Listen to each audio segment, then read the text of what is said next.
सुखदेव जी बोले नहीं, मैं संसार में उलझना नहीं चाहता। अरे बेटा ये तो जरूरी है। सुखदेव जी बोले ना, मैं नहीं उलझना चाहता। सुखदेव जी कैसे हैं? जन्म लेते ही सबका त्याग करके केवल चित्त भगवान में लगाया। देखो दो रास्ते हैं, एक गृहस्थी एक विरक्ति। सुखदेव जी कहते हैं कि गृहस्थ लोग विवाह तो कर लेते हैं लेकिन फंस जाते हैं। मैं फंसना नहीं चाहता। अच्छा, गृहस्थी में फंसे बिना भी लोग निकल सकते हैं। भगवान श्री कृष्ण भी गृहस्थ हैं पर वो फंसे नहीं हैं, उलझे नहीं हैं, सुलझे हैं। बोलो हाँ। अच्छा, आप लोग गृहस्थ में फंसे हो कि उलझे हो कि सुलझे हो? आप सब परिवार से, और जब उन्हें कुछ भी होता है तो आपको लगता है मुझे हो गया। बोलो हाँ, क्योंकि अटैचमेंट ज्यादा है। इसलिए कहता हूं जगत में रहो पर कच्चे नारियल की तरह चिपके हुए नहीं, पके नारियल की तरह जगत में रहो पर जगत से अटैचमेंट ना हो। भाई संसार देखो, एक दिन सबको आना है, एक दिन सबको जाना है। जा रहे हो, थोड़ा बहुत रो लिया, अच्छा है। नहीं रोएंगे तो भी लोग कहेंगे देखो रो नहीं रहे हैं, तो थोड़ा बहुत रोना भी पड़ता है, ठीक है। पर ये नहीं कि अब चल ही रहा सालों तक। इस रोने, ये अज्ञान बस संसार आने जाने वाला है ना? कहते हैं ना, हाँ हाँ। एक पल की जिंदगानी,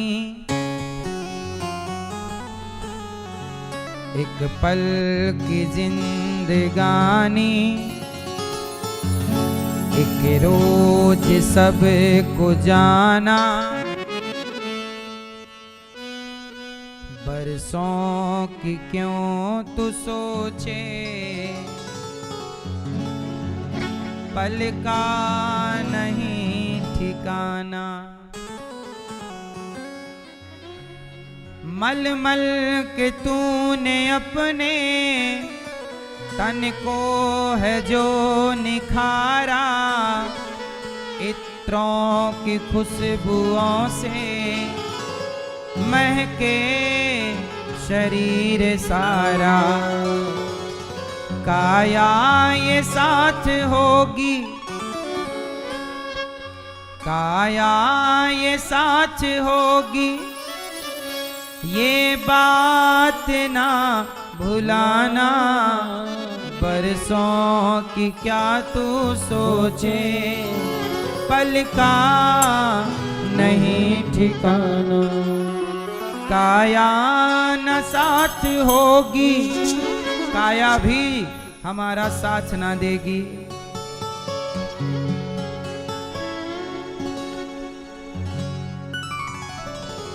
मन है हरि का दर्पण, मन में उसे बसा ले, करके तू कर्म अच्छे, कुछ पुण्य धर्म कमा ले। कर दान और धर्म तू प्रभु को अगर है पाना, बरसों की क्यों तू सोचे, पल का नहीं ठिकाना। एक पल की जिंदगानी, एक रोज सबको जाना, बरसों की क्यों तू सोचे, पल का नहीं ठिकाना। आएगी वो घड़ी जब कोई न साथ होगा, कर्मों का तेरे सारे एक एक हिसाब होगा। ये सोच ले अभी तू, फिर वक्त ये न आना, वर्षों की क्यों तू सोचे, पल का नहीं ठिकाना। मैया इसलिए कहता हूं नारियल कच्चा है, तो आपको कच्चा नारियल बनना है कि पका? क्या? हाँ है पका। कच्चे रहोगे तो इसके लिए उसके लिए उसके लिए रोते रहना पड़ेगा, क्योंकि आज ये कल वो परसों वो, सबको एक दिन सबका स्टेशन आता जाएगा, सब एक दिन। तो किस किस के लिए रोओगे? मां मरी तो मां के लिए रोए, बाप मरा बाप के लिए रोए, पत्नी मरी पत्नी के लिए रोए, भाई मरा भाई के लिए। अरे रो रहे ठीक है, थोड़ा सा रो लेना हम कह रहे हैं, लेकिन ये सब तो यात्री हैं ही। क्या आपको पता नहीं कि सब जाने वाले? मैं भी तो उसी रास्ते में हूं, आप भी उस रास्ते पर हैं। आज नहीं तो कल अपना भी बुलावा आएगा, चल भैया हिसाब कर चल। इसलिए कच्चे नारियल बनकर जगत से ना उलझे रहो, पक्के नारियल बनो। अलग हूं अलग हूं। देखो इसलिए भगवान के चरणों तक जो चढ़ता है ना, वो गोला ही चढ़ता है, पका नारियल। बोलो हाँ। इसलिए आपसे मेरी छोटी सी प्रार्थना है कि आप संसार में रहो कच्चे बन करके नहीं, पक्के बन करके रहो, पक जाओ। अब श्री सुखदेव जी बोले कि ना, मैं विवाह ना करूंगा, मैं गृहस्थ में ना रहूंगा। वेद व्यास जी से कहकर सुखदेव जी चले गए, और वही सुखदेव जी राजा अब परीक्षित जी को उन्होंने भागवत सुनाई, तब परीक्षित जी का उद्धार हुआ। तो देखो गृहस्थ में रहना बुरा नहीं है। गृहस्थ आश्रम अच्छा है कि बुरा? गृहस्थ बहुत अच्छा है। रहो पर पक्के नारियल के रहो, उसी में रहो पर अलग रहो, चिपके ना रहो किसी से। ज्यादा चिपकोगे फिर आसक्ति अच्छी नहीं है। अब क्या हुआ कि सुखदेव जी चले गए और इन्होंने राजा परीक्षित जी को भागवत सुनाई। सुखदेव भगवान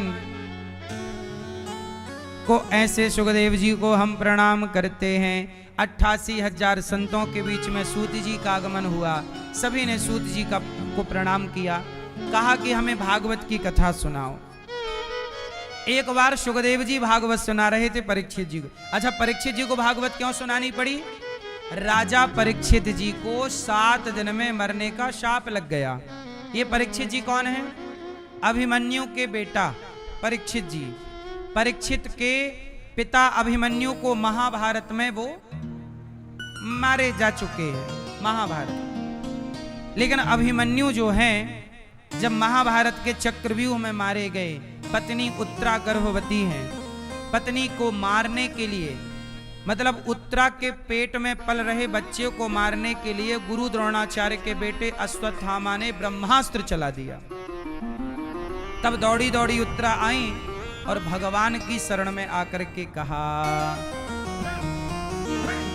पाहि पाहि महायोगिन देव देव जगतपते। हे जगतपति, आपकी जय हो, प्रभु मेरी रक्षा कीजिए। क्या हुआ उत्तरा? मेरे बच्चे ने जन्म नहीं लिया और मारने के लिए अश्वत्थामा ने ब्रह्मास्त्र चला दिया। अच्छा, अश्वत्थामा की क्या दुश्मनी थी? अश्वत्थामा की पांडवों से कोई दुश्मनी नहीं थी। ये दुश्मन क्यों बनते चले गए? क्योंकि इन सब ने दुष्ट दुर्योधन का साथ दिया। गुरु द्रोणाचार्य जी तो बहुत प्यार करते थे अर्जुन को।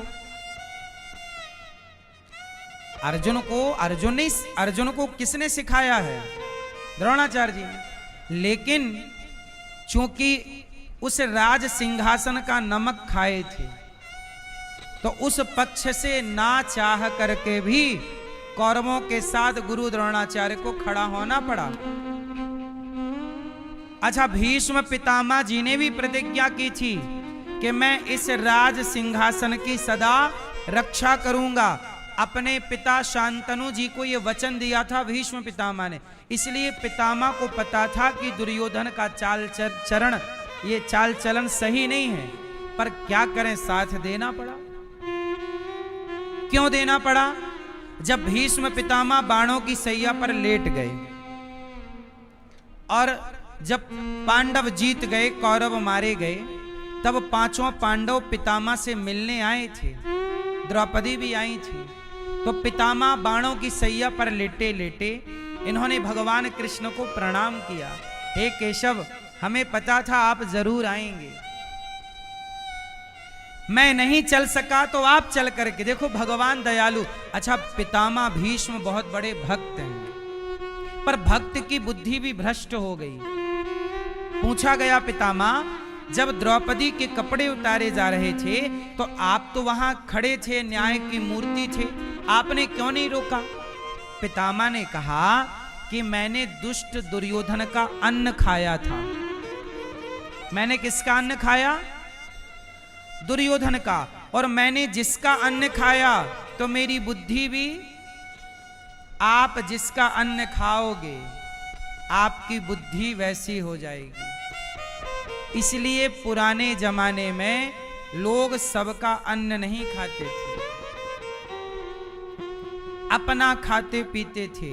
पता नहीं सामने वाला कैसे कमा के लाया, आप चोरी करके लाए और आपका अन्न हम खा लेंगे तो हमारे मन में भी चोरी की भावना जाग जाएगी। भाई कहते हैं ना, जैसा खाए अन्न वैसा बने।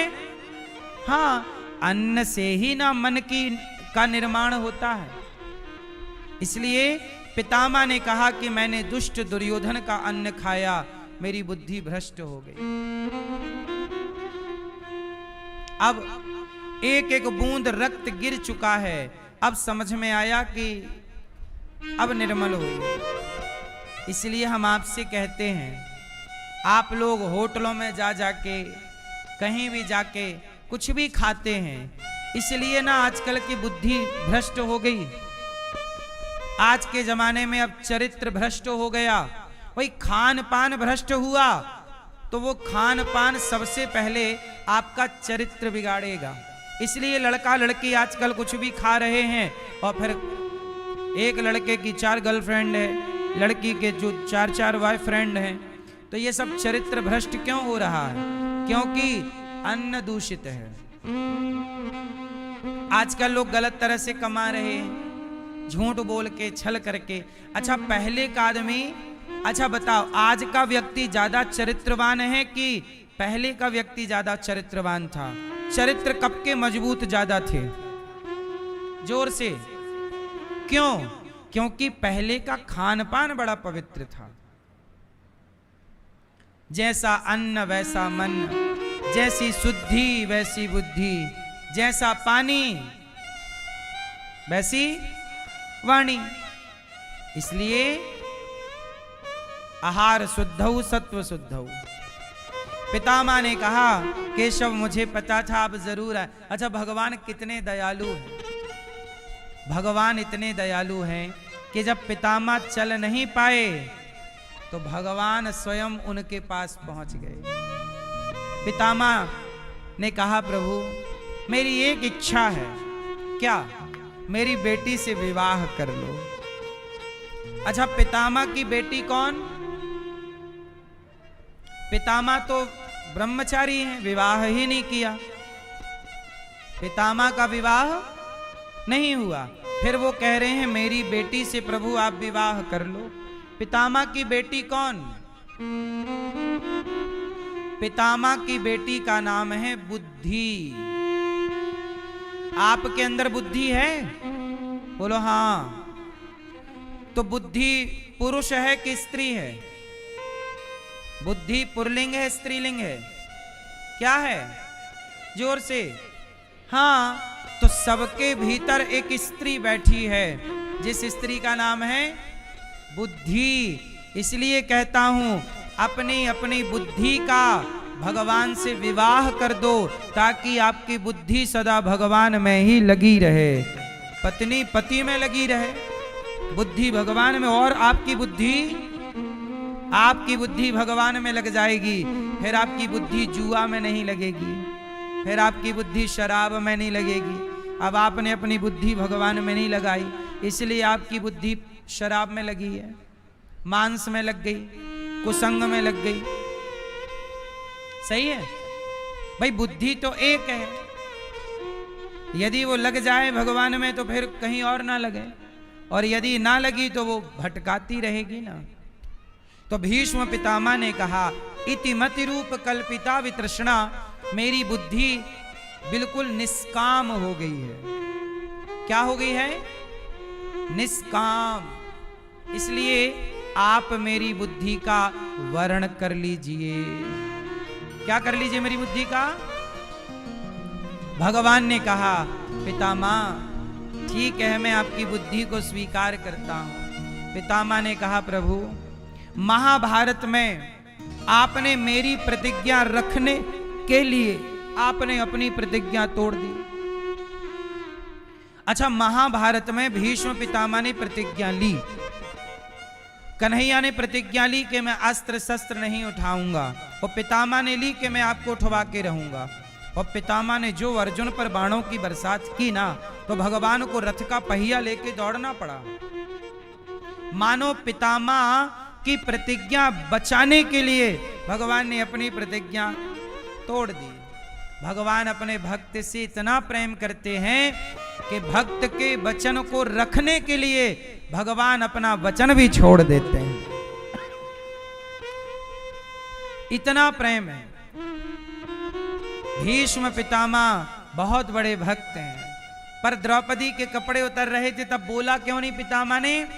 क्योंकि गलत व्यक्ति का अन्न खाने से बुद्धि भ्रष्ट हो गई। और आप लोग आजकल कुछ भी खा लेते हो, कहीं भी खा लेते हो, फिर गलत व्यक्ति का नहीं खाना चाहिए, कहीं भी नहीं खाना चाहिए, कुछ भी नहीं खा लेना चाहिए। आपको तो सड़क में खड़े होके खाना है, कुछ भी खान पान थोड़ा ठीक कर लो, वरना महंगा पड़ेगा ये खान पान आपके स्वास्थ्य के लिए, आपके विचारों के लिए। अभी तो सब ठीक लग रहा है। पितामह भगवान का चिंतन करते करते, ध्यान करते करते प्राणों का त्याग करते हैं और पितामह की परम गति होती है। अच्छा, महाभारत का जब युद्ध पूरा हो गया, तब गुरु द्रोणाचार्य के पुत्र अश्वत्थामा ने ब्रह्मास्त्र चलाया, उत्तरा के गर्भ को मारने। उत्तरा भगवान की शरण में आई और उत्तरा के गर्भ की भगवान ने रक्षा की। उत्तरा ने कहा प्रभु, अभी मेरे पुत्र ने जन्म नहीं लिया और आप देखो शत्रुओं ने प्रहार कर दिया। प्रभु, हमारे तो आप ही रक्षक हैं, भला आपके सिवा हमारा कौन है? इसलिए नाथ हमें निराश ना कीजिए, हम पर करुणा कीजिए, हम पर दया कीजिए। भगवान ने उत्तरा की प्रार्थना सुनी और उत्तरा के गर्भ की भगवान ने रक्षा की। उत्तरा के गर्भ की भगवान ने रक्षा की। अब वही बच्चा परीक्षित के रूप में प्रकट हुए और परीक्षित जी ने जब राज्यभार संभाला, अभिमन्यु पुत्र परीक्षित, जब परीक्षित ने राज्यभार संभाला तो परीक्षित जी से एक गलती हो गई। क्या गलती हो गई? इन्होंने एक संत का अपमान कर दिया। परीक्षित जी ने एक संत का क्या कर दिया मेरी मां? अपमान। और जब संत का तिरस्कार हुआ तो संत जी, समीक नाम था उनका, समीक जी के पुत्र श्रृंगी ऋषि को पता लगा कि राजा परीक्षित ने मेरे पिता का अपमान किया है, तो शाप दे दिया, राजन जाओ हम आपको शाप देते हैं, आज से 7वें दिन सांप, तक्षक नाम का सांप तुम्हें डसेगा और तुम्हारी मृत्यु हो जाएगी। अब परीक्षित तो घबराए कि मुझे शाप लगा, 7 दिन में मैं क्या करूं, इन 7 दिनों में मेरा मोक्ष कैसे होगा। मैंने कोई बहुत बड़ा अनुष्ठान नहीं किया, कोई पुण्य नहीं कर पाया, अब सांप के डसने से और मृत्यु होगी तो क्या करें। तब वो अपने पुत्र को राजा बनाकर और शुकताल चले गए और वहां बड़े बड़े संत आए। कोई निर्णय नहीं ले पाया कि परीक्षित जी को मरना है तो इनका मोक्ष कैसे हो।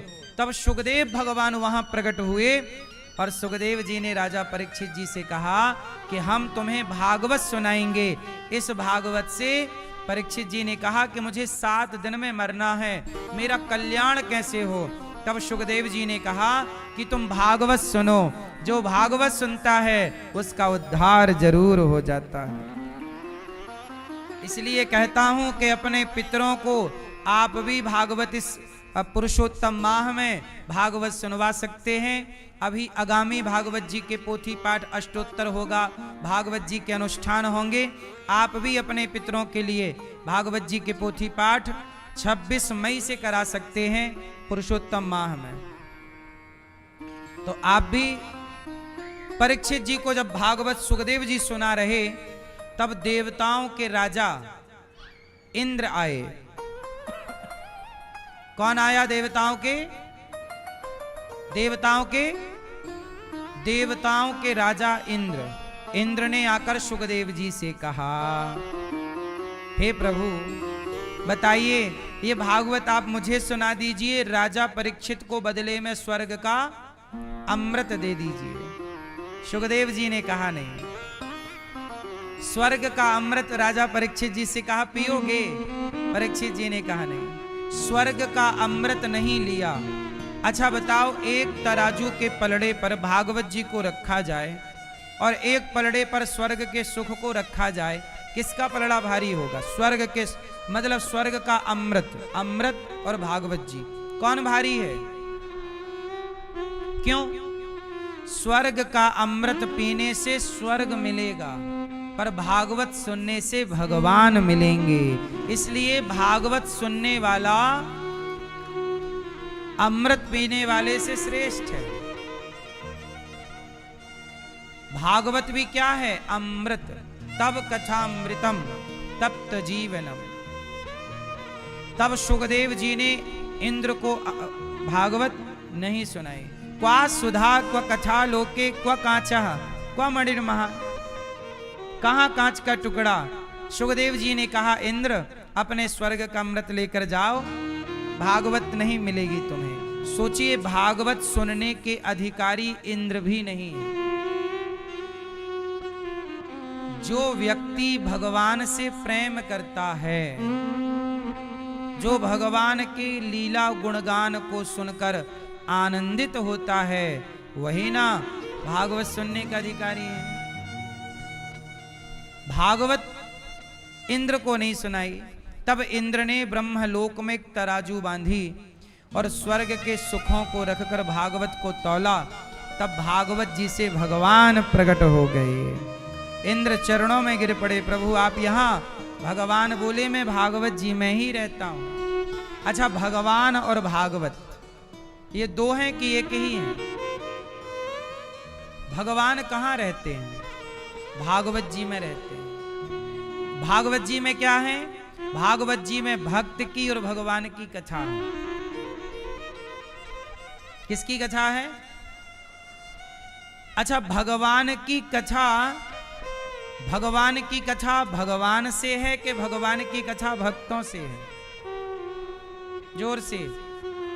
इसलिए भगवान की कथा में, भागवत में भगवान की कथा कम है, भगवान के भक्तों की कथा, भक्तों की कथा। इसलिए जब भक्त की कथा सुनते हैं तो भगवान प्रसन्न होते हैं। इसलिए जो भागवत सुनता है वो भगवान कहते हैं कि वो मुझे ही सुन रहा है। भगवान का रूप क्या है? बताओ, भगवान का रूप क्या है? क्या रूप है? जोर से। भगवान के कितने रूप हैं? अनेक। भगवान का एक रूप है शब्द रूप। कौन सा रूप है? जोर से। शब्द ब्रह्म। भगवान शब्द के रूप में है। प्रविष्टः कर्ण रंध्रेन। जब कान से कथा सुनोगे तो कान से भागवत जी के जो शब्द प्रवेश करेंगे वो भागवत जी के प्रत्येक शब्द में भगवान ही भीतर प्रवेश करते हैं। कथा मात्रैक जीवनम। कथा भगवान का रूप है।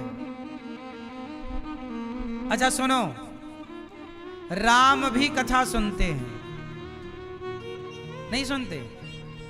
लव कुश उस समय क्या सुना रहे थे? राम जब राजा बन गए, सिया जी वनवास चली गईं, लवकुश का जन्म हुआ, तो लवकुश किसके शिष्य हैं? जोर से। वाल्मीकि जी। अच्छा, वाल्मीकि जी ऋषि हैं, तो ऋषि जी ने मतलब वाल्मीकि जी ने अपने शिष्यों को कथा याद करा दी कि जाओ तुम जन जन को कथा सुनाकर सबके चित्त में भक्ति का दिया जलाओ, जाओ। तो लवकुश कथा सुनाने कहां गए? अयोध्या। अब अयोध्या की गली गली में लवकुश कथा सुनाए, सबको अच्छी लगी, तो प्रजा ने, मंत्रियों ने राम से कहा, प्रभु 2 बालक आए हैं, बहुत अच्छी कथा सुनाते हैं, आप कहो तो कल उनका आयोजन सभा में करें। हाँ हाँ हाँ, राम जी बोले हम भी सुनेंगे। सोचिए, राम भी कथा सुन रहे हैं। चलो कल आयोजन कराओ। अब कल की तैयारी हो गई, लवकुश को बुलाया गया, लवकुश बैठे हैं और कथा सुना रहे हैं। कथा चल रही है। वो कथा क्या चल रही है? कथा में लवकुश गा रहे हैं कि अयोध्या की प्रजा बड़ी निर्दयी है। अयोध्या की प्रजा बड़ी निर्दयी है। क्यों? सीता, क्या दोष था उस नारी का जिसे झूठा लांछन लगा दिया? झूठा लांछन लगा के निकाल दिया। और जब झूठा लांछन लगाया जा रहा था तब सब चुपचाप थे, कोई ना बोला। अब ये कथा जब प्रजा ने सुनी तो उत्सुकता हुई कि बालक तुम कौन हो? राम जी ने पूछा कि आप कौन हो? तब वो कह दिए लवकुश कि प्रभु हम आपके पुत्र हैं। राम तो अवाक रह गए, हम कैसे मान लें कि आप हमारे पुत्र हो? क्या प्रमाण है? भाई कोई भी बालक आके कह दे कि हम तुम्हारे पुत्र हैं तो उसके पुत्र होने का प्रमाण तो मांगा जाएगा। तो राम जी ने कहा कि आप हमारे पुत्र हैं। अच्छा, चूंकि राम अंतर्यामी है, राम भगवान, राम सब जानते हैं, परंतु दुनिया को भी तो बता, दुनिया तो अंतर्यामी नहीं है ना, दुनिया को तो बताना पड़ेगा प्रमाण। तब कहा कि आपने क्यों कहा कि आप हमारे पुत्र हैं? कहा कि प्रभु जिन सीता माता को प्रजा ने अपमानित किया, उंगली उठाई, हम उन्हीं के 2 पुत्र हैं। लवकुश हमारे गुरु जी ने पढ़ाया है। राम जी बोले कि तुम्हारी माता आकर कहें तब हम माने। चले गए लवकुश। मां से कहा कि मां, हमने प्रभु से कहा है, पिताजी से, कि वो हमारे पिता, आप हमारे पिता हो। अच्छा, लवकुश बार बार पूछते थे, मां हमारे पिता कौन है, मां हमारे पिता कौन? तो सीता जी ने एक दिन बता दिया कि तुम्हारे पिता राम हैं। और बच्चे तो बच्चे हैं, बच्चे को पता चल जाए ये हमारा पिता है तो पिता से मिलना चाहेगा, प्यार लूटना चाहेगा। अब संत जी जिनके आश्रम में रही मां जानकी, वाल्मीकि जी ने सीता जी से कहा चलो कल का आयोजन रखा गया। राम के दरबार में भीड़ लग गई कि सीता के 2 पुत्र हो गए हैं और वो कह रहे हैं कि प्रजा ने गलत आरोप लगाए हैं और वो सिद्ध करेंगी। अब तो सब लोग तमाशा देखने इकट्ठा हो गए। चलो चलो चलो, सीता के 2 पुत्र हैं, चलो देखते हैं। अब राम जी के पास लव कुश आए और साथ में महर्षि वाल्मीकि जी आए और वाल्मीकि जी ने कहा, राम ये आपकी पत्नी सीता जिस दिन से ये अयोध्या से निकाली गई उस दिन से ये मेरी कुटिया पर हैं और इनका चरित्र वैसे ही पवित्र है जैसे गंगा का जल और अग्नि पवित्र है। परंतु वाल्मीकि जी कह रहे हैं चलो थोड़ी बात मानी जाएगी, पर सीता जी की तरफ सब टुकुर टुकुर देख रहे हैं। देखो जरा दुनिया कितनी निर्दयी है। आदमी कह रहा है कि ये पवित्र है पर नहीं, लोग मानने को तैयार नहीं। तब माता जानकी ने कहा कि हे रघुनंदन, हे प्रभु राम, यदि मैं आपकी पत्नी हूं और ये दोनों पुत्र आपके हैं और मैंने आपके सिवा अपने मन से, अपनी वाणी से, अपने कर्म से किसी पर पुरुष का स्पर्श भी ना किया हो, तो हे पृथ्वी माता, यदि मेरा चरित्र पवित्र है तो हे पृथ्वी माता आप मुझे अपनी गोद में स्थान दो। यदि मैं गंगा की तरह और अग्नि की तरह पवित्र हूं तो हे मां मुझे अपने गोद में स्थान दो। यदि मैं पवित्र हूं तो मुझे जगह दो और मैं अपवित्र हूं तो कदापि मुझे जगह मत देना मां अपनी गोद में। ये कहते ही धरती माता फट गई। विमान प्रकट हुआ, माता धरती पृथ्वी माता प्रकट हुई और जानकी जी से कहा, बेटी सीता आओ, संसार के लोग तुम्हें नहीं समझ पाए। आओ पुत्री, तुम मेरी पुत्री हो, तुम मेरे से प्रकट हुई हो, आओ मेरे में समा जाओ। धरती से प्रकट हुई मां और धरती पे समा गई। अब दुनिया के लोग अवाक रह गए, माता हमसे बड़ी गलती हो गई, आपके चरित्र पर उंगली उठाई, हे माता हमें क्षमा कर दो। माता जानकी ने कहा कि आपने तो उंगली उठा ही दी, आपने तो आरोप लगा ही दिया। क्या आपने सोचा कि जब आपने किसी पर आरोप लगाया, आप तो आरोप लगा के अपने अपने घर पे खाते पीते मौज करते रहे, लेकिन आपने आपके आरोप के कारण मुझे अपने प्रभु से दूर होना पड़ा। आपके आरोप के कारण मेरे राम, मेरे प्रभु, उन्होंने मुझे अपने से दूर नहीं किया, आपके आरोप ने मुझे दूर कर दिया। यदि मेरे राम मेरा परित्याग, मेरे राम यदि मुझे अयोध्या से संत जी के आश्रम में ना भेजते, वाल्मीकि जी की कुटिया में ना भेजते, तो बताओ आप लोग हमें जीने देते? मैं तो उसी दिन परीक्षा दे देती। आज मैं धरती पर समा रही हूं, मैं उसी दिन समा जाती। लेकिन मैं जिस दिन आप लोगों ने पहला आरोप मेरे पे लगाया, यदि मैं उस दिन समाती तो मेरे साथ मेरे लवकुश भी समा जाते, क्योंकि वो मेरे पेट में थे। वो राम की अमानत थे, तो राम की अमानत राम को सौंपना था। इसके लिए मुझे कुछ दिन का टाइम चाहिए था, लेकिन ये लोग इतने निर्दयी कि सीता को कुछ दिन का वक्त भी ना दे पाए। इसलिए सीता मां अपने बच्चों को जन्म देकर, संस्कारी बनाकर, राम के पुत्र राम को सौंपकर अब माता का काम पूरा हो गया। सीता मां बोली कि आपने मेरे पे आरोप लगाया, मैं पवित्र हूं, रावण के यहां रही जरूर हूं, पर रावण ने मुझे केवल तब ही स्पर्श किया था जब उसने मुझे अपहरण किया था। लेकिन आपको बताऊं कि उस समय मैं अग्नि में वास कर रही थी। जब रावण चुराने आया तो जिन सीता को रावण ने चुराया वो तो छाया सीता है, असली सीता का वास उस समय कहाँ था? अग्नि में। और वो रावण ने जिनको चुराया वो छाया सीता थी, वो असली सीता थी ही नहीं, वो वेदवती सीता थी। लेकिन ये बात सब क्या जाने, लेकिन सीता माँ ने अब हर बात बताई है कि आपका डाउट क्लियर हो जाए।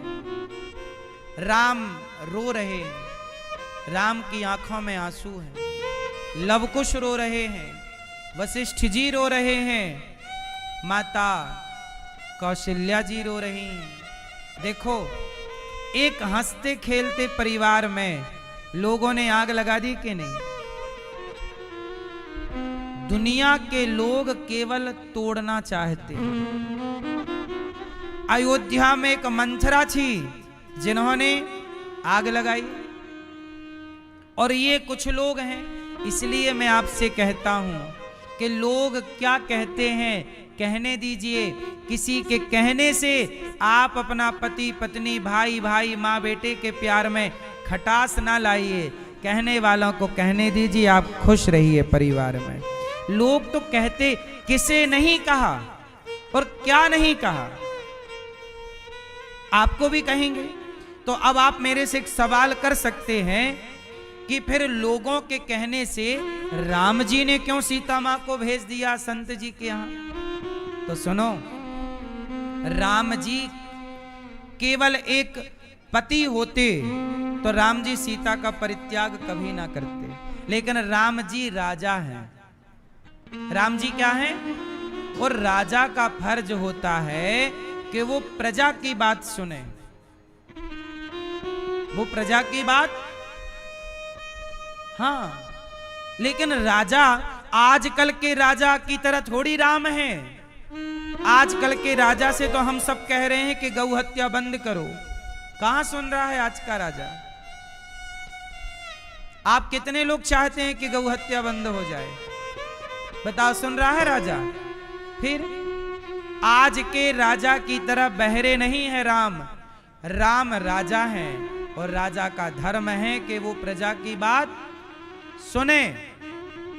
तो राम ने प्रजा की बात सुनी, और प्रजा की बात सुनकर कि प्रजा की खुशी यदि मेरी पत्नी के वनवास जाने में है, तो राम ने प्रजा की खुशी के लिए, राम राजा हैं और राम ने ये आदर्श प्रजा के लिए स्थापित किया कि राजा ऐसा ही हो जो प्रजा के लिए अपने परिवार का भी परित्याग कर सके। और आजकल तो राजा कैसे हैं? आजकल तो नेता लोग, ये मेरा बेटा नेता बनेगा, मेरा बेटा मुख्यमंत्री। आजकल नेता लोग परिवारवाद चला रहे। राम ने परिवारवाद नहीं चलाया, राम ने प्रजावाद। जिस मर्यादा की राम ने स्थापना की, आज वो मर्यादा कहीं दूर दूर तक नजर नहीं आती। राम प्रजा को महत्व देते हैं और आज के नेता अपने परिवार को महत्व देते हैं। ये मेरा भाई है तो ये चुनाव लड़ेगा, भले आता जाता कुछ ना हो, पर नहीं, मुख्यमंत्री सबको बनना है, आता जाता कुछ नहीं है। क्योंकि नेताजी के, है ना, सबको अपना चक्कर है। ममता मैया काहे चली गई? अपने भतीजे को लॉन्च कर रही थी। बोलो हाँ कि ना? फिर तो जनता पागल थोड़ी है, जनता समझेगी तुम लूटी, अब तुम्हारा भतीजा लूटेगा। तो जनता ने कहा कि भाई नहीं, देश को नहीं लुटवाएंगे, राज्य को नहीं लुटवाएंगे। नेता लोग पहले वो 15 साल लूटेंगे, फिर उनका भतीजा लूटेगा। मतलब यही परिवारवाद है। और राम कहते नहीं, परिवारवाद नहीं, प्रजावाद। प्रजा की बात सुनी जाएगी और प्रजा के कहने से परिवार का त्याग करना पड़े तो राम ने किया। अब बताइए, राम को आप आदर्श नहीं मानते? आप एक दूसरे एंगल से राम को देखते हो। आप इस एंगल से देखते हो कि राम जी ने पत्नी को क्यों छोड़ दिया। भाई राम जी ने थोड़ी छोड़ा है, राम जी ने को आप जिस एंगल से देखते हो, राम जी को जिस चश्मे से देखते हो, वो चश्मा गलत है। पत्नी को क्यों छोड़ दिया? पत्नी को कहां छोड़ा? राम ने कब छोड़ा? भाई प्रजा कह रही है। अच्छा, राम यदि अयोध्या में रखते तो रोज ताने मिलते, देखो देखो पराये पुरुष के पास रहकर आई हैं। क्या उस ताने को सुनकर सीता मां रह पाती? इसलिए दूर कर दिया कि ताने सुनने ना पड़े। समय आएगा तो जवाब दिया जाएगा। तो समय आया, लव कुश बड़े हो गए, लव कुश को सौंप दिया, अब जवाब दे दिया, मुंह पे सबके ताला लग गया।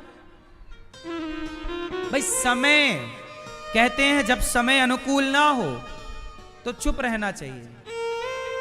रहीमन चुप हो बैठिए, देख दिनन के फेर। रहीमन चुप हो बैठिए, देख दिनन के फेर। दिनों का मतलब सही वक्त ना चल रहा हो तो नहीं बोलना चाहिए। सही वक्त पर सही बोली गई बात सफल होती है। तो राम तो सही समय का, सीता मैया सही वक्त का इंतजार कर रही थी, वो सही वक्त आया, परीक्षा दे दिया माता जी ने और कहा कि अब हम तुम्हारे साथ क्या रहें, मतलब प्रजा के साथ, तुम हमें भरोसे ही नहीं करते। तो सीता माँ चली गई। तो कुल मिला के ये सारी बातें हमने आपको इसलिए सुनाई कि लोग क्या कहते हैं इस पर ध्यान ना देकर आप अपना काम करते रहिए, ठीक है। सत्यम नास्ति, नारद जी महाराज। अब देखो, परीक्षित जी ने भागवत सुनी, इंद्र का अभिमान बढ़ा कि मैं क्या स्वर्ग से बड़ा भागवत जी हैं, तो तराजू में तौला गया, भागवत जी का पलड़ा भारी।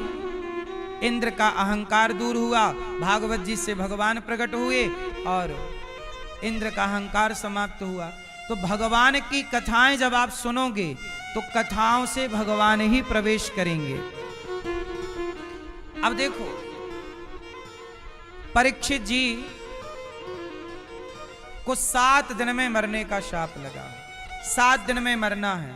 हमारे पास टाइम कम है, जीवन बहुत थोड़ा है ना। जीवन क्या है? थोड़ा। थोड़े से जीवन में यात्रा बड़ी लंबी है। अब देखो, नारद जी सारे तीर्थों में भ्रमण कर रहे हैं। अच्छा, भ्रमण करते हुए नारद जी एक दिन वृंदावन आए, यहां एक कन्या को देखा, उदास बैठी है। नारद जी ने कहा, आप कौन हैं? मैं भक्ति हूं। ये ज्ञान है, ये वैराग्य। ज्ञान वैराग्य भक्ति भी परेशान है कलयुग में। क्यों परेशान है? कलयुग चल रहा है। तो क्या करें? नारद जी ने कहा, महाराज, भक्ति ने कहा, महाराज मेरा दुख दूर कर दीजिए। नारद जी ने कहा, करता हूं। तब सनकादियों ने नारद जी से कहा कि भक्ति का दुख दूर करना है तो भागवत सुनवाओ। क्या सुनवाओ? अब सनकादियों ने भागवत सुनवाई। हरिद्वार में 3 आसन लगाई, भक्ति ज्ञान वैराग्य कथा की महिमा गाई। सदा सेव्या सदा सेव्या श्रीमद् भागवती कथा। भागवत कितनी बार सुननी चाहिए? 1 बार, 2 बार, 3 बार मैया। पिबत भागवतम रसमालयम मुहुरहो रसिका भुवि भावुका। पीते रहो सदा सेव्या श्रीमद् भागवती कथा। कितनी बार भागवत सुननी चाहिए? है ना? कितनी बार मेरी माँ? बार बार भागवत सुनो। अच्छा, बार बार सुनेंगे तो क्या होगा? कपड़े में दाग लगा है, बार बार साफ करोगे साफ हो जाएगा। जन्म जन्म के पापों का दाग लगा है, जब बार बार भगवत चर्चा सुनेंगे तो पाप मुक्त हो जाएंगे। एक बार से थोड़ी होगा, बार बार। इसलिए राम राम रटते रहो जब तक घट में प्राण। कभी तो दीन दयाल के भनक पड़ेगी कान, कभी तो सुनेगा वो। अब आप जपो ही ना तो कैसे काम? इसलिए मेरी माँ भागवत जी सुनी, देवर्षि नारद जी ने, सनकादियों ने सुनाई। भागवत की महिमा सुन के भक्ति महाराज